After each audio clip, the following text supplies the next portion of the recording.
Ternyata nih, humor itu jauh lebih dalam loh dari sekedar ketawa. Bisa jadi kunci Anda buat nyambung sama orang, sekaligus semacam perisai gitu. Selamat datang di Hening Sejenak. Hari ini kita mau kupas tuntas soal humor. Ya, hakikatnya, fungsinya, gitu-gitu deh. Kita bakal lihat kenapa sih humor itu penting, terus jenis-jenisnya apa aja, dan dampaknya buat kita tuh gimana. Oke deh, mari kita mulai aja ya pembahasannya. Ada yang bilang nih kalau selera humor itu penting banget biar bisa klik gitu sama orang. Biar hati lebih kebuka. Sepenting apa sih emangnya? Oh, itu bener banget. Humor itu semacam jembatan emosi ya, buat nyambungin satu orang ke orang lain. Kalau bisa ketawa bareng tuh seringnya jadi awal hubungan yang kuat loh. Jadi lebih dekat aja rasanya. Iya iya, bikin nyaman ya. Betul. Terus ada juga yang nyebut humor itu defense mechanism, mekanisme pertahanan diri gitu. Maksudnya gimana tuh? Nah iya, itu dari sisi psikologisnya. Jadi, humor bisa jadi cara kita buat ngadepin stres atau ya situasi yang nggak enak lah, semacam tameng mental gitu. Tapi, penting juga nih lihat gimana kita pakainya. Nggak semua bagus soalnya. Oh gitu. Ada contohnya nggak yang humor sehat gitu?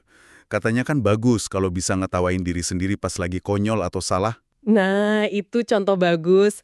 Misalnya nih, kita kesandung atau salah ngomong, terus kita bisa ketawa aja. Itu nunjukin kita, apa ya, fleksibel secara mental, bisa nerima diri. Humor kayak gitu positif banget efeknya. Bikin rileks, buat diri sendiri enak, buat hubungan sama orang lain juga jadi lebih cair gitu. Iya bener juga ya, bikin suasana nggak kaku. Tapi ada juga sisi gelapnya kan? Kayak humor yang buat nutupin rasa nggak nyaman, atau malah yang jatuhin diri sendiri gitu. Betul sekali. Agak humor yang cuma buat nyembunyiin rasa nggak nyaman, tapi masalahnya nggak selesai. Atau yang namanya self-denigrating humor. Itu yang cenderung ngerendahin diri sendiri terus-terusan. Jangka panjangnya kurang sehat tuh. Sama juga kayak sarkasme atau sinisme kalau keseringan. Loh, sarkasmu kenapa dianggap kurang sehat? Kayaknya sering banget deh kita dengar atau malah pakai sehari-hari. Iya emang sering dipakai ya, dan kadang kedengeran pintar gitu kan. Tapi sarkasme sama sinisme itu bisa jadi semacam agresi yang disembunyiin. Kata-katanya tajam tapi dibungkus candaan. Nah itu bisa nyakitin hati, bikin orang jadi nggak percaya, terus malah jadi jauh secara emosi. Kurang bagus lah buat hubungan. Oh, jadi kayak serangan tapi nggak langsung gitu ya? Bisa dibilang gitu, dianggapnya mekanisme pertahanan yang kurang dewasa, karena malah ngehalangin hubungan yang tulus. Menarik. Terus ada juga yang bilang kalau ketawa, apalagi ngetawain diri sendiri, itu rasanya enak banget. Kayak bisa ngangkat kita dari masalah. Beneran gitu rasanya? Iya, sensasi terangkat itu nyata loh. Humor tuh punya kekuatan buat ngasih kita cara pandang baru pas lagi susah. Jadi beban rasanya lebih ringan, ya meskipun cuma sebentar. Yang bikin tambah menarik, humor itu kompleks. Akarnya sih naluri ya, tapi buat ngerti dan bikin humor, itu butuh mikir juga, proses kognitif tingkat tinggi. Jadi ada dalamnya gitu, nggak cuma lucu-lucuan aja. Wah, berarti penting banget dong ya peran konteks di sini. Nggak bisa asal nilai aja kalau ada candaan yang kedengeran kasar. Belum tentu niatnya jelek gitu. Konteks itu kunci banget, wajib dilihat.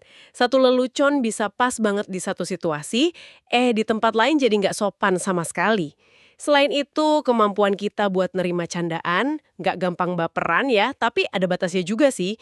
Itu juga penting, biar ngobrol sama orang tetap enak. Intinya sih, ketawa lepas pas nemu yang lucu, itu ya ekspresi emosi biasa aja, dan sehat kok. Oke, oke. Jadi jelas ya. Kesimpulannya, humor ini kayak alat serbaguna gitu ya. Bisa buat ngereketin hubungan sosial, jadi perisai kalau lagi stres, cara ngeluarin emosi. Tapi ya itu, bisa jadi senjata juga kalau salah pakai. Ada sehat, ada yang kurang sehat.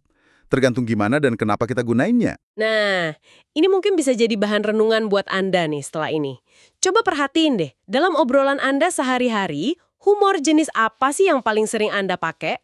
Atau yang paling sering Anda temuin? Terus, coba pikirin, apa dampaknya buat Anda sendiri dan buat orang-orang di sekitar Anda? Menarik kan buat direnungkan? Nah, loh.